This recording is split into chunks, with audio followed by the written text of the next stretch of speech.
বিশ্ব স্বাস্থ্য সংস্থা WHO জানিয়েছে, গাজায় অপুষ্টি সম্পর্কিত মৃত্যু উদ্বেগজনক হারে বাড়ছে। এবছর এখন পর্যন্ত 5 বছরের কম বয়সী 21 শিশুর অপুষ্টিজনিত মৃত্যু নথিভুক্ত করা হয়েছে। জাতিসংঘের প্রজনন স্বাস্থ্য সংস্থা সতর্ক করেছে, গাজায় ভয়াবহ জন্ম পরিণতি দেখা দিতে পারে। এর কারণ হল ক্ষুধা, মানসিক আঘাত এবং ধ্বংসপ্রাপ্ত স্বাস্থ্য ব্যবস্থা। ইসরায়েল গাজায় ক্ষুধা সংকটের দায় প্রত্যাখ্যান করেছে। ইসরায়েলি সরকারের মুখপাত্র বলেছেন, হামাস ইচ্ছাকৃতভাবে এই সংকট তৈরি করেছে।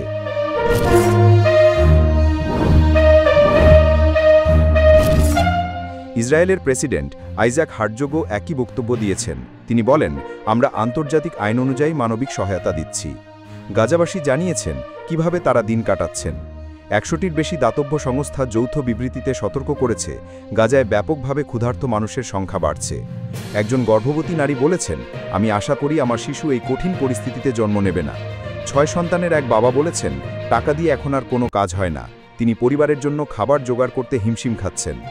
একজন ভলান্টিয়ার জানান, তিনি ক্ষুধার কারণে সকালে জ্ঞান হারিয়েছিলেন।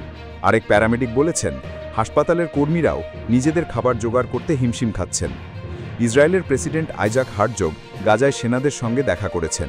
তিনি বলেছেন, আমরা আন্তর্জাতিক আইন মেনেই মানবিক সহায়তা দিচ্ছি। হামাসই এই সহায়তায় বাধা দিচ্ছে। হার্জগ আরও বলেন, আমাদের সেনারা বাস্তবতা বদলাতে এবং বন্দীদের বাড়ি ফেরাতে লড়ছে। এটি হার্জগের প্রথম গাজা সফর, যুদ্ধ শুরুর পর থেকে।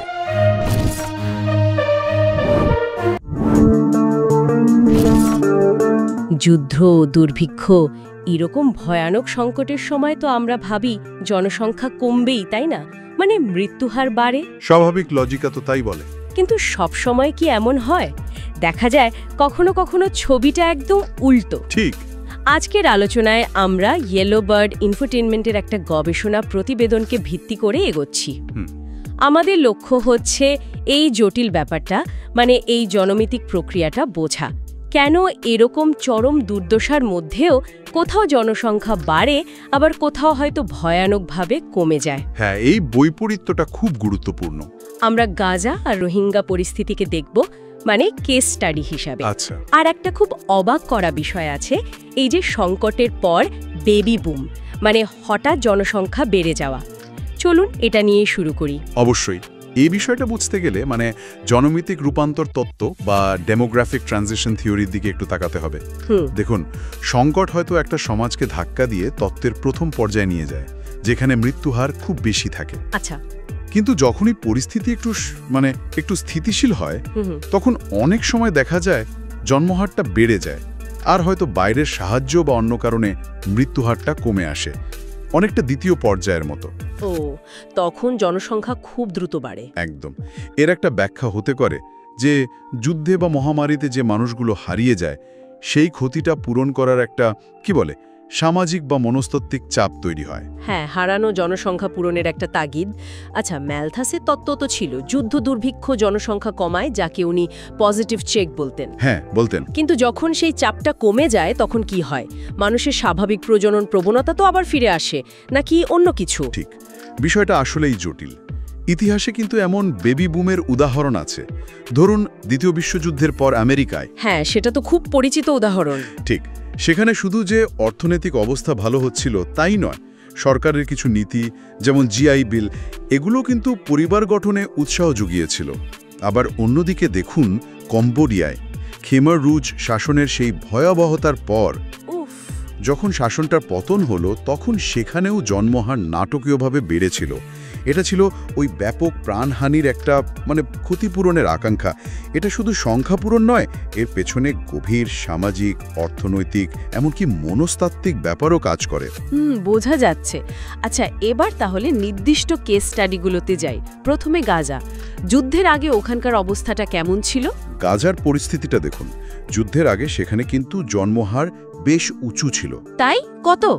2023 সালের হিসাবেও জনসংখ্যা প্রায় 2% হারে বাড়ছিল, বিশ্ব র্যাঙ্কিংয়ে 390তম।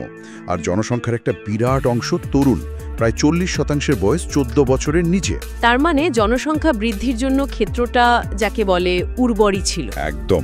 কিন্তু অক্টোবর 2023 থেকে যে সংঘাত শুরু হলো, সেটা পুরো পরিস্থিতিকে ওলটপালট করে দিয়েছে। এটাকে একটা জনমিতিক বিপর্যয় বলা যায়। বিপর্যয় কতটা গুরুতর?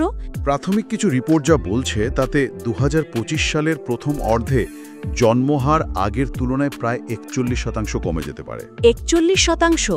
এটা তো এনর্ম।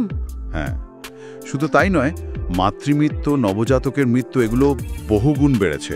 স্বাস্থ্য ব্যবস্থা তো প্রায় ভেঙেই পড়েছে। কি অবস্থা! 70% ওষুধের অভাব, বিদ্যুৎ ছাড়া অপারেশন হচ্ছে, তীব্র খাদ্যাভাব, অপুষ্টি, পরিস্থিতি খুবই ভয়াবহ।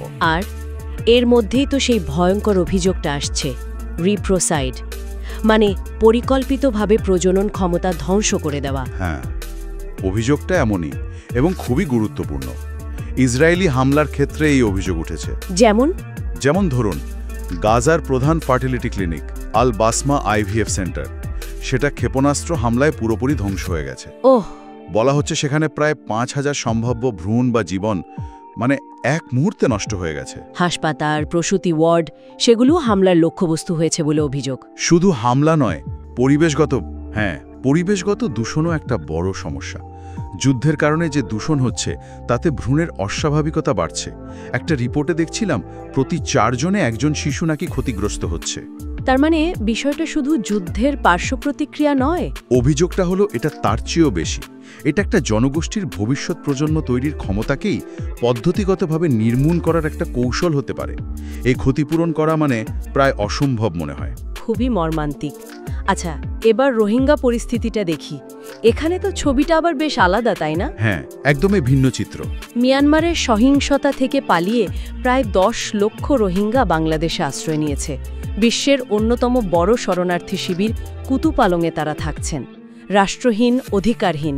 ঠিক, কিন্তু এই চরম দুর্দশার মধ্যেও সেখানে কিন্তু জন্মহার বেশ উঁচু। তাই নাকি? কত? 2024 সালের তথ্য বলছে প্রতিদিন গড়ে 115টির বেশি শিশুর জন্ম হচ্ছে। প্রতিদিন 115টা? হ্যাঁ, 2018 সালে যেখানে জনসংখ্যা ছিল 8.5 লক্ষর মতো, 2025 সাল নাগাদ সেটা প্রায় 1.2 মিলিয়ন মানে 12 লক্ষে পৌঁছাতে পারে। আর এই জনসংখ্যার প্রায় অর্ধেকেই শিশু। এত কষ্টের মধ্যে, এত অনিশ্চয়তার মধ্যে জনসংখ্যা বাড়ছে, কারণটা কি? কারণগুলো বেশ জটিল এবং একাধিক। প্রথমত, সাংস্কৃতিক আর ধর্মীয় বিশ্বাস একটা বড় ভূমিকা রাখে। মানে বড় পরিবার বা ছেলে সন্তানের আকাঙ্ক্ষা। হ্যাঁ, এবং জন্ম নিয়ন্ত্রণের প্রতি এক ধরনের অনীহা বা ধর্মীয় বাধা। দ্বিতীয়ত, নারীদের শিক্ষার অভাব, দারিদ্র্যের সাথে এর যোগসূত্রটা কি? অনেক সময় মানে খুব গরিব পরিবারে শিশুকে একটা অর্থনৈতিক সম্বল হিসেবে দেখা হয়, ভবিষ্যতে কাজ করবে, আয় করবে। আচ্ছা, আর বাল্যবিবাহও তো একটা কারণ। অবশ্যই, বাল্যবিবাহ জন্মহার বাড়ায়। আর সবচেয়ে গুরুত্বপূর্ণ হয়তো রাষ্ট্রহীনতার প্রেক্ষাপট।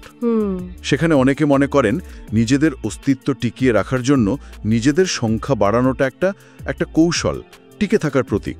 একদিকে এই কারণগুলো, অন্যদিকে সেবার অভাব বা অন্য কোনো সমস্যাও কি আছে? আছে। স্বেচ্ছামূলক পরিবার পরিকল্পনা সেবার যথেষ্ট অভাব রয়েছে। একটা রিপোর্টে দেখলাম মাত্র 11% নারী নাকি নিয়মিত এই সেবা পান। মাত্র 11%? হ্যাঁ, কিন্তু এর উল্টো দিকে আরেকটা উদ্বেগজনক অভিযোগও আছে। কি সেটা? অভিযোগ উঠছে যে বাংলাদেশি কর্তৃপক্ষ কোনো ক্ষেত্রে রোহিঙ্গা নারীদের দীর্ঘমেয়াদী জন্ম নিয়ন্ত্রণ পদ্ধতি নিতে একরকম চাপ সৃষ্টি করছে, কখনো কখনো জন্ম নিবন্ধন বা অন্য সুবিধার শর্ত হিসেবে। এটা তো মানবাধিকারের প্রশ্ন তুলে দেয়। অবশ্যই, এটা একদিকে যেমন মানবাধিকার লঙ্ঘন, তেমনি আস্থার সংকটও তৈরি করে। ফলে যারা স্বেচ্ছায় সেবা নিতে চাইতেন তারাও হয়তো দ্বিধায় ভোগেন। তাহলে বিষয়টা দাঁড়াচ্ছে দুটো চরম সংকটাপন্ন জনগোষ্ঠী, কিন্তু জনমিতিক চিত্র পুরো ভিন্ন। একদম। একদিকে গাজায় আমরা দেখছি প্রায় জনমিতিক নির্মূলের একটা ভয়ানক চিত্র, যাকে রিপ্রোসাইডের মতো ভয়ঙ্কর শব্দে ব্যাখ্যা করার চেষ্টা হচ্ছে। অন্যদিকে রোহিঙ্গা শিবিরে সেই রাষ্ট্রহীনতা, দারিদ্র্য, নানা সামাজিক সাংস্কৃতিক চাপের মধ্যেও জনসংখ্যা বাড়ছে, যদিও সেখানেও সেবার অভাব এবং জোরজবস্তির অভিযোগ উঠছে। কিন্তু দুই ক্ষেত্রেই যেটা কমন। হ্যাঁ, দুই ক্ষেত্রেই কিন্তু চরম সংকট মানুষের প্রজনন, স্বাস্থ্য এবং অধিকারকে মারাত্মকভাবে ক্ষতিগ্রস্ত করছে, শুধু তার প্রকাশটা ভিন্ন। তাহলে সারসংক্ষেপে এটাই বলা যায় যে সংকট জনসংখ্যার উপর সবসময় একইভাবে প্রভাব ফেলে না। কোথাও তা জনসংখ্যাকে প্রায় মুছে ফেলার দিকে নিয়ে যায়, যেমনটা আমরা গাজার ক্ষেত্রে আশঙ্কা করছি। আবার কোথাও সেই সংকটই হয়তো অন্য নানা জটিল কারণে জনসংখ্যা বৃদ্ধির কারণ হয়ে দাঁড়ায়, যেমন রোহিঙ্গা শিবিরে দেখছি, বা ঐতিহাসিকভাবে যুদ্ধ পরবর্তী বেবি বুমের ক্ষেত্রে হয়েছে। ঠিক, এর পেছনে শুধু জৈবিক কারণ খুঁজলে চলবে না। সামাজিক, সাংস্কৃতিক, রাজনৈতিক, অর্থনৈতিক এবং অবশ্যই অধিকারের প্রশ্নগুলো অনেক বেশি গুরুত্বপূর্ণ। সবশেষে একটা প্রশ্ন মনে আসছে।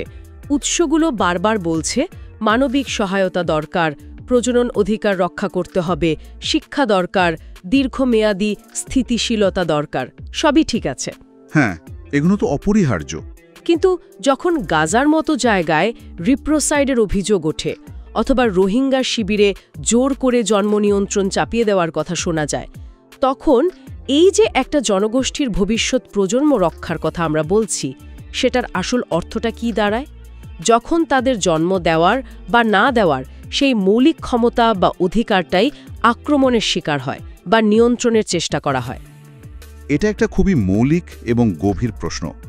এর উত্তর খোঁজাটা হয়তো আজকের আলোচনার চেয়েও বড় পরিসরের বিষয়, কিন্তু প্রশ্নটা তোলা জরুরি।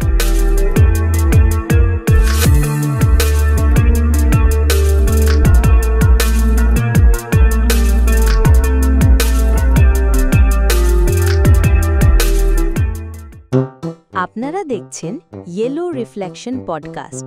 এমন আরও অনেক ভিডিও দেখতে চ্যানেলটি সাবস্ক্রাইব করে রাখতে পারেন। বেল আইকন অ্যাক্টিভ করলে আমাদের নতুন ভিডিও আপডেটের নোটিফিকেশন পৌঁছে যাবে আপনাদের কাছে।